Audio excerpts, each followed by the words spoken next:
This is Tim here from Your Six Studios. Today in this video I'm going to show you how to download and install applications on your Android tablet.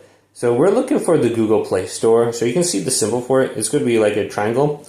Otherwise we can just swipe up from the bottom, just do this, and then type in Store where it says Search. And we want to go to the Google Play Store.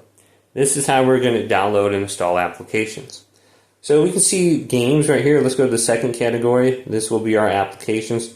It really depends on what application we want to go ahead and get.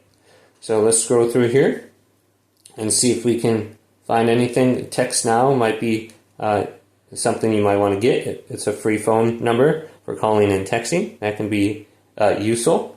So let's go to that wherever I had it and then just download it. So let's go to Discord, for example.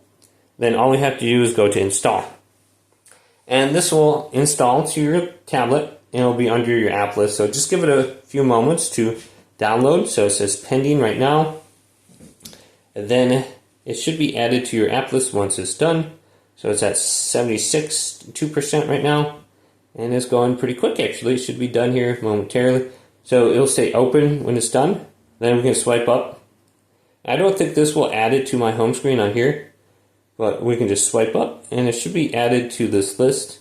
I think this list will put it in alphabetical order, so it should be right around here, Discord. I don't see it popping up yet. So not done yet. I think it just got done. Here it is. So I can just hold down on here now and drag it to my home screen. Oh, looks like I dragged it off my screen. But we can just put it on here now and boom, there it is. Hopefully this video did indeed help you out. If it did, leave it a big thumbs up and subscribe to my channel down below.